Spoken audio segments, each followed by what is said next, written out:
I have had a primary care doctor for a really long time, and I recently went to this doctor and she told me that I should cut carbs and cut sugar to manage some potential health problems.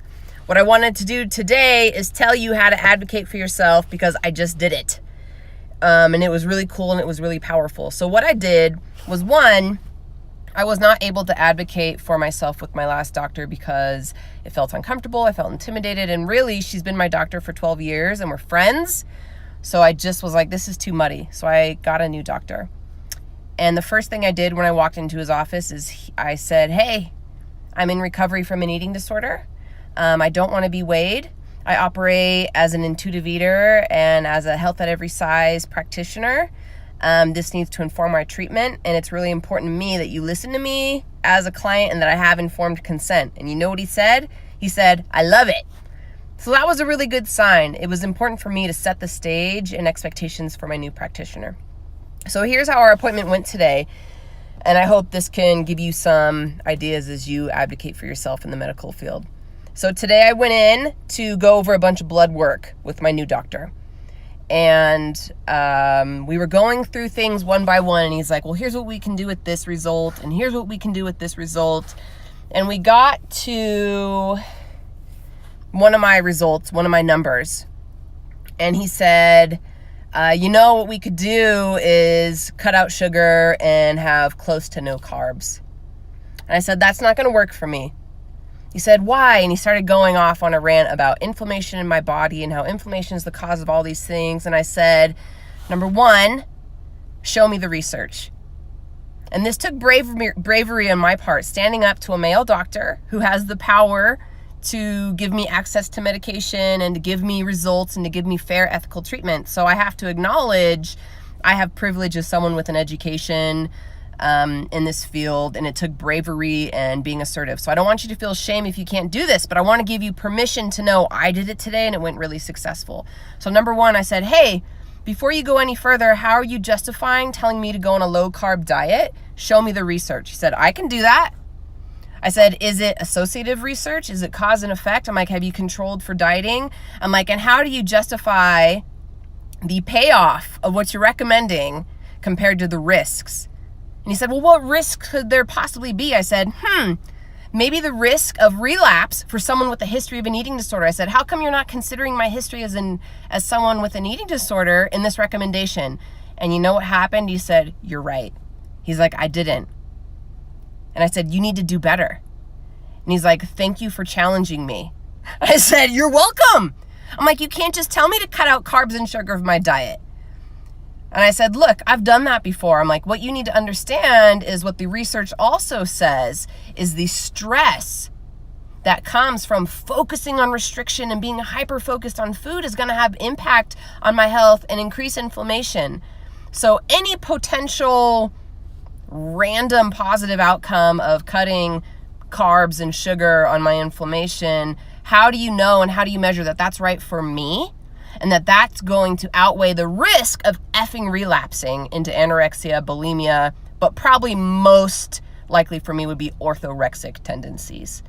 And it was really cool to have a male doctor sit across from me and to be willing to learn from me and to say, yeah, you're right. And then we were going on tangents because at that point he knew I was up to spar. And I was bringing up research and I said, you need to get informed at health at every size. You need to respect that I'm an intuitive eater, and you need to not give me blanket recommendations. I said, look at my blood work and justify to me that you can give me this recommendation. I'm like, I don't care if 100 people come in your office and you recommend paleo or keto or this, because he started telling me benefits of keto. I said, the only reason you should ever recommend keto to me is if I have drug-resistant epilepsy. And again, he stopped dead in his tracks and he said, you're right. So one, this is trying to empower you to become informed consumers and knowing don't let doctors bully you around. I demanded ethical care today. And I said, how dare you recommend to me any of these? The funny thing is he listened. We had to spar a bit, but I knew what to say and I knew the research and I had to dig deep.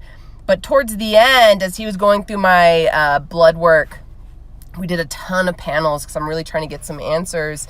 And he was like, I can't believe these levels.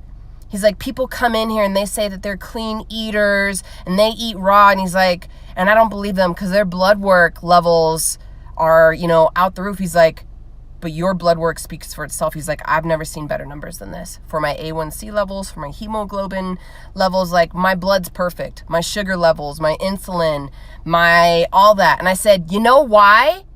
Because I have a great relationship with food. I'm like, and I don't restrict.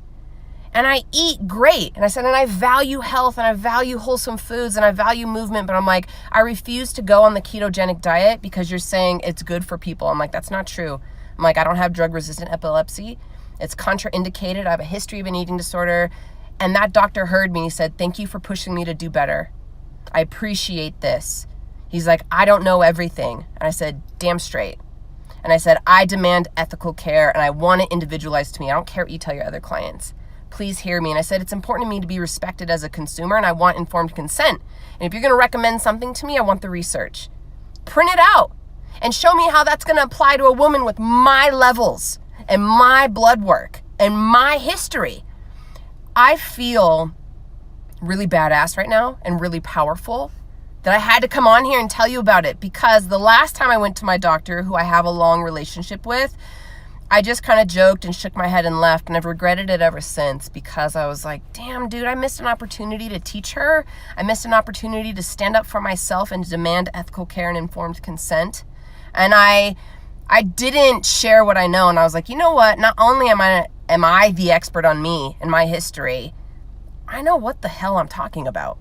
And so I'm proud of myself for standing up and I want to empower you to do the same. And what I'm really stoked on is my doctor heard me and he was responsive to that. And even me just saying, why would you recommend keto to me? Look at my levels. Look at my blood work. My inflammation's not up. My A1C's brilliant. I'm a freaking poster child of blood work. My hormones are off. That's a whole nother topic, but we're talking about that at another time. But anyway, you can advocate for yourself and there's little one-liners you can say like, I need informed consent. Show me the research. How do you know? Are there any contraindications for me? For me. Because he started saying all this stuff and I said, but what about me? What about my history? What about my numbers? And it was really cool. And we even got vulnerable talking back and forth. And we were able to kind of share the difficulty being in helping professions and not always knowing the answers. And as I pushed him and I said, it's lazy medicine to tell me to go on a diet. He got a little bit defensive. He said, how is it lazy? I said, because I expect you to do better. That's not going to fix it. I've done it before. I've cut sugar. I've cut all carbs. I've gone gluten-free. I've gone raw vegan, no GMO, spending thousands of dollars a month at the health food store down the street. I've drunk apple cider vinegar and turmeric and oils, and I've done all that shit. And he had to pause and said, do better. What supplements can we do? What exercises can we do? What medications can we do? And what was really cool when I pushed him, he had answers. There's like this breath test that I'm going to take that helps measure specific like digestive things. And we're doing another test and he gave me a supplement for some like thyroid stuff. And I'm like, I'm walking away from this with a list of tools, things that I'm going to do supplements wise, some more testing, some more labs, and I'm pushing him to be a better practitioner. And he was grateful for it. And I'm walking away feeling proud and empowered. And I got to tell you, I'm just another human like you. I'm someone who has health problems. I'm someone who has to go to a doctor. I'm someone who gets intimidated. And I'm not a research guru. It's not my strong point. I barely passed statistics in college. Like, I'm not one of the practitioners on Instagram who feels very confident in that. But I'm confident enough in saying you can do better, you can dig deeper, and I'm not just going to go on keto because that's your first line of defense. So, here's to saying it happened today.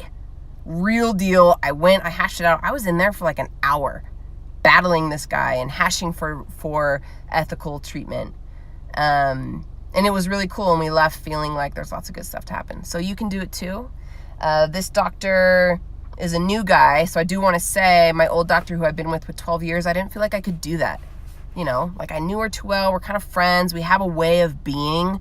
of like joking around. And I was like, I need to go to someone else who I can come in, and I can come in hot and set the record straight. And that happened today, and it was a great experience. I thought this was good. Remember that you know your body. Trust your gut and trust your intuition. Stand up for yourself. Advocate for yourself. And if your doctor is being a butthole, find another practitioner. I've met 2 cool doctors in the last couple months who are on board with what I'm preaching. This doctor does not weigh me. And I walked in and he's like, do you want me to weigh you? I said, nope. Not because getting weighed bothers me at this point. In early recovery it did. At this point, I don't care. But just the fact that I could say no felt really empowering, so I did. Dude, there's practitioners out there who are willing to do better and who are willing to learn and listen. And I say you demand that treatment, my friends. So that's all I got time for today. It was a cool experience, y'all. Guess where I'm going right now? I'm going to go record a podcast with Christy Harrison. I'll be on Food Psych, and she'll be on Therapy Thoughts. So we'll see what happens. Thanks for tuning in. I'll leave this up and I'll save it so you can check it out. Peace out, fam. Have a great day.